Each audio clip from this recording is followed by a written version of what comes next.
Hey, greetings everybody. GleeCon here again with another episode of Warcraft.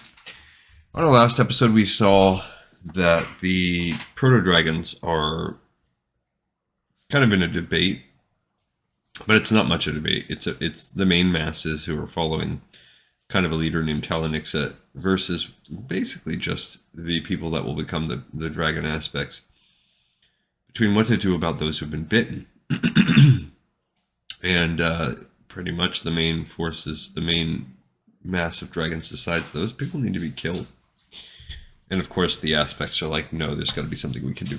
In part because Malygos and some others have fought off the zombie flesh-eating urge that comes from being bit.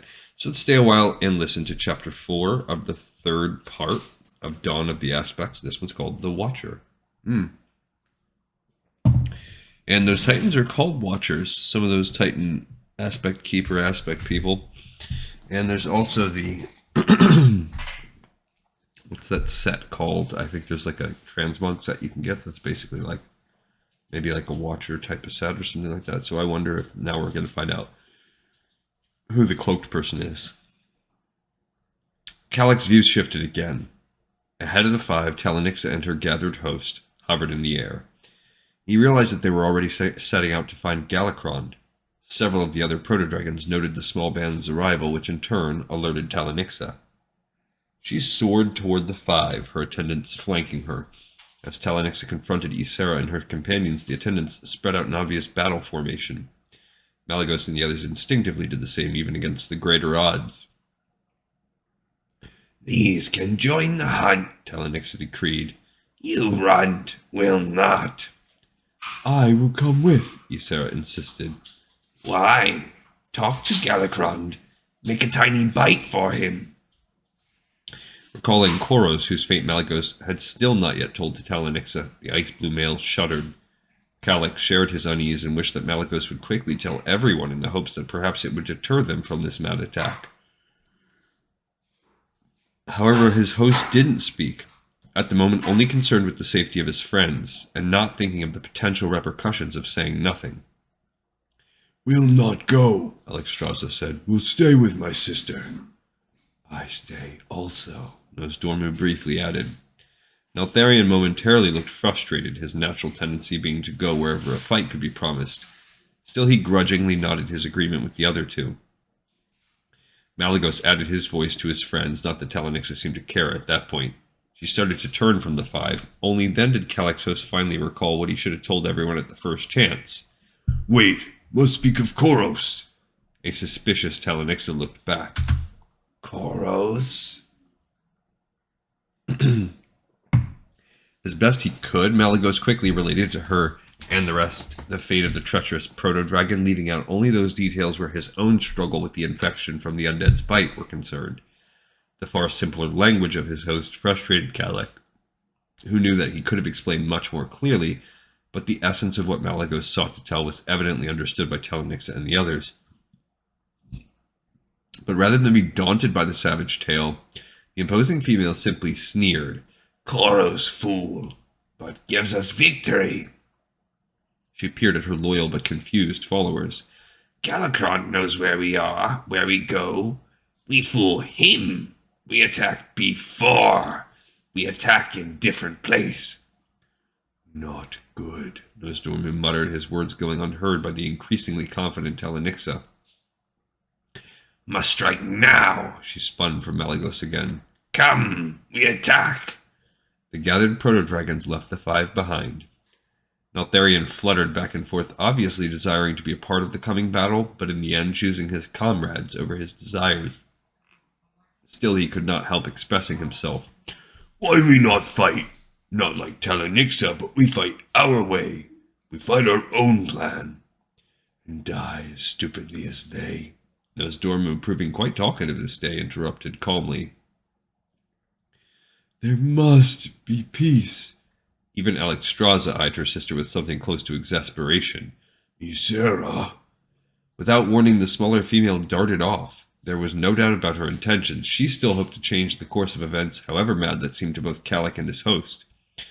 Worse, Alexstrasza immediately chased after her sister, which caused the increasingly impatient Neltharion to do the same. Nosdormu looked to Malygos. If this... The scene suddenly shifted. Even though Kalik was better prepared for it, he still raged at being ripped from the moment before he knew how it would continue to play. There was a very real feeling running through him that despite the fact that all of this took place in the past, it had a relevance to his time that he dared not ignore. He, as much as Malygos, darted among the frosty peaks of the northern regions in great haste, searching with more and more desperation for someone whom at first Kalik could not identify from the proto-dragon's racing thoughts. The only thing that Kalik could tell was that something had caused a change in events. What it was finally flashed through Malygos' mind as he dived to investigate a shallow cave in one frosty area. Talonix's great host had been unable to find the gargantuan Galakron. How a creature as huge as the twisted proto-dragon could suddenly vanish was a question that greatly plagued Kalik's host and also bothered Kalik. However, it was not the reason for Malygos' mad hunt in this obscure place, far too near the misshapen Leviathan's known haunts. Malygos was hunting Ysera. A shadow crossed Malygos. Neltharion dropped down. Nothing, The charcoal-grayed male bellowed. I smell her, but nothing. Her scent pervaded the area, but was not strong enough to be identified as very recent. Ysera might have passed this way as long ago as 2 days. Kalik understood now that it had been 4 days since the shift in the vision. Indeed, the last time anyone had seen Ysera was shortly after that scene had changed for Kalik. The weaker female had risen to the thick clouds, whereupon her trail had somehow faded. It had taken a frantic Alexstrasza another day and a half to locate a trail, but only after the four had already confronted an angry Talanixa leading a befuddled force in search of the absent Galakron. He is scared, Talanixa had roared at the top of her voice for any to hear, perhaps even Galakron himself. He knows we hunt. He flees us. This had hardly been the opinion of Malygos or his friends, but their voices had not been of interest to Talanixa. She had led her army off to the east, leaving the four to continue their own search.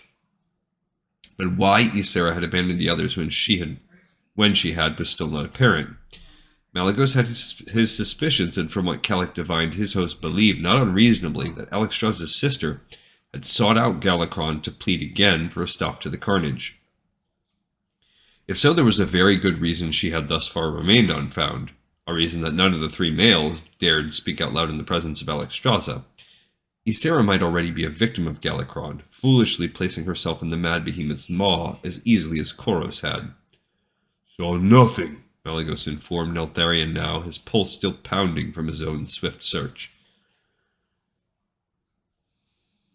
Another proto-dragon soared above. Seeing that it was Nosdormu, both calmed.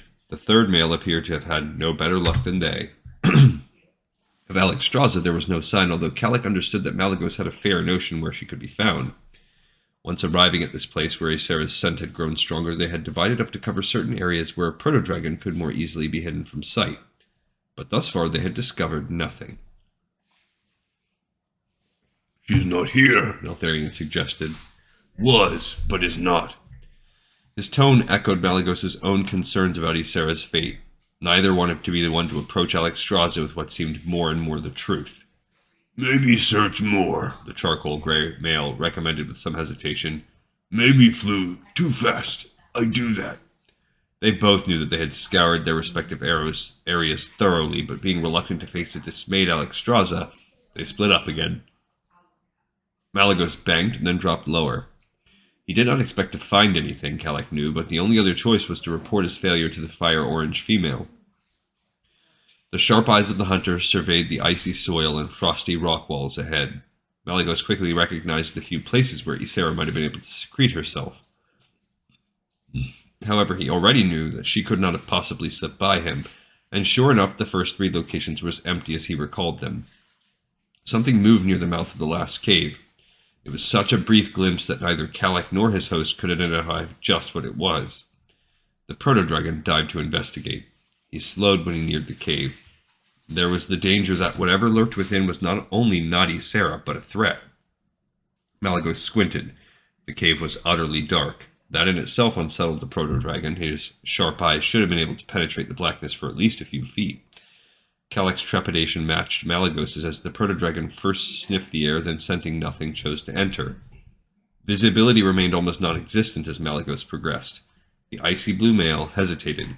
Calic's host sensed something amiss, but it was nothing that his mind could identify. However, Calic, able to feel the ancient world, noted the hint of some great power nearby.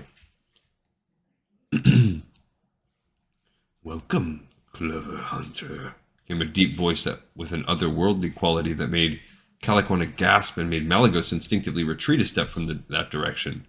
A low silver light arose from the darkness. Within, a cloaked and hooded form already familiar to Calic coalesced. Hissing, Malagos retreated again.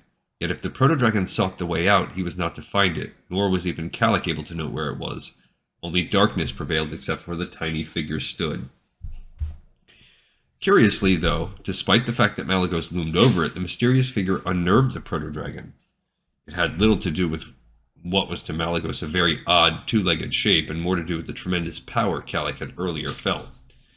But while Calic had come to grips with the fact that through his host he confronted the form he had caught out of the corner of his eye in the Nexus, the dragon began to notice something else amiss with the being before them. Although by Calic's estimation the murky figure was barely taller than a night elf, the more Calic studied it, the more the blue dragon could not help thinking that what he saw was not what actually stood there. He had the feeling of a being far more imposing than this, a being that instead of gazing up at the proto-dragon should have been gazing down. Who are you? Malagos demanded. Who? Follow the strengthening wind when you depart, the figure answered, at first making no sense to either Calic or his host. You will find your friend there. Another hiss escaped Malagos. What thing are you? A friend, I hope. From the cloak emerged the strong hand of what Calic judged to be a warrior. He pulled the hood back. For the proto-dragon, it was yet another revelation of just how strange the creature was. For Calic, though, what stood revealed was enough to identify the figure for what he was, even though the dragon had never himself seen such beings in the flesh. A keeper can only be a keeper, Calic thought with awe. The keepers were creatures of myth and legend to most other races. Even as the aspect of magic, Calic had learned little of them beyond their work overseeing the refinement of Azeroth after the Titans brought order to it, and the fact that several of the keepers had built temples in the Storm Peaks. Evidence of their achievements could also be found in obscure places around the world, but the full effect of their great task remained a question. The skin was a brilliant silver. A thick, long mustache, stretching down to the chest, matched the golden hair framing the sturdy, broad-jawed face.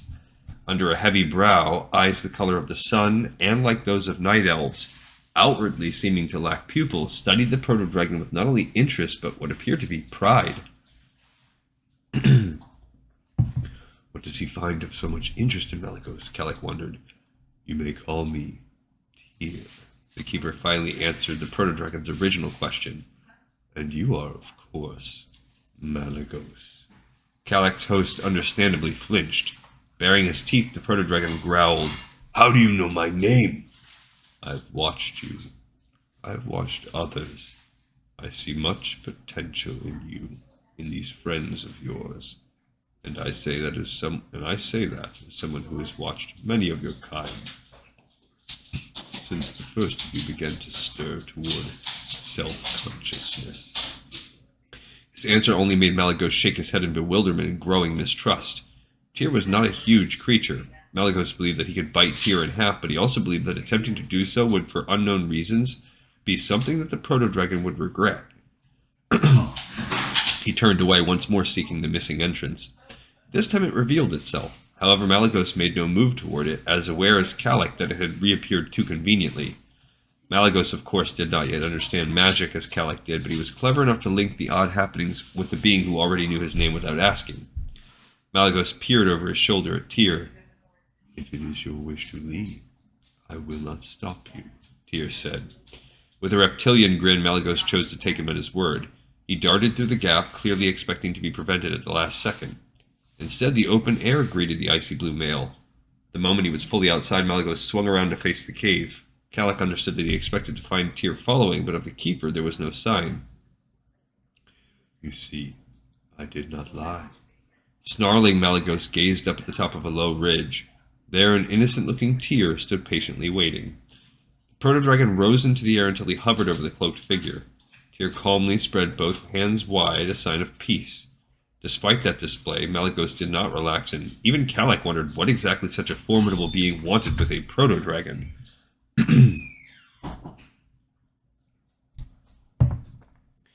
Not funny! Malagos snapped, rearing his head. He prepared to exhale, something that Kalak thought would only lead to disaster. But at the last moment, the proto-dragon changed his mind. Instead, Malagos veered from the tiny figure and headed on. He did not get far before discovering Tyr standing atop another ridge ahead of him. While this hardly surprised Kalak, the young Malagos proved a hard-headed sort. He immediately turned in another direction and flew as hard as he could from the spot where Tyr stood. The cloaked figure reappeared a short distance ahead. This time, Malagos did not hesitate to exhale. Kalak sensed that his host wished not to slay Tyr, only to keep him from following. The stream of frost shot toward Tyr, then split, spraying the rocky surroundings, but not touching him in the least. Please, Tyr quietly began again. I only wish to talk with you about Galacrond. Malagos's mind struggled between attacking, fleeing, and hearing this strange creature out. To Kalak's relief, his host chose the last. What do you want? Where is Ysera? You will find her, and you will find other things, but those I cannot change. Tyr did not elaborate, instead returning to his original subject. But for the moment we must speak quickly, and about Galacrond. The continued mention of the sinister behemoth made the proto-dragon anxiously glance around, but of course there was no sign of the gargantuan fiend. Malagos peered expectantly at Tyr. We never intended this path, Tyr continued, his own gaze turning inward. A shadow crossed his features.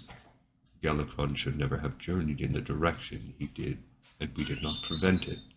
Now this young world faces annihilation. While Malagos did not understand all of the complex words, he understood enough to catch that there was some tie between Galacrond and this thing. Kalak understood even more than Malagos, but in the end his thoughts finished the same. This being, this keeper, knew why Galacrond had become the monster and felt some fault at that happening. Before Malagos could press the questions that Kalak and he shared, Tyr cut him off.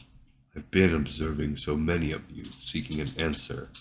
I thought for a while, but Koros proved as focused in his obsession as Galacrond, but with more foolhardiness than even Galacrond contained, it seems. Koros, you watch him? Why? For the first time, a hint of frustration passed across Tyr's sturdy face. Kalak, though, saw that it was frustration not with Malagos, but with Tyr himself. A good question with no good answer. I leave it at that. What matters is that you might be the key to salvaging this situation, if we can turn this mad charge from disaster to victory. The proto-dragon continued to hover, but Kalak felt his patience quickly fraying. Proto-dragons did not have the patience of dragons, although even Kalak knew his could be very short at times. Malagos was coming close to trying to flee again. Tyr obviously saw that also. He smiled briefly as if to reassure the proto-dragon.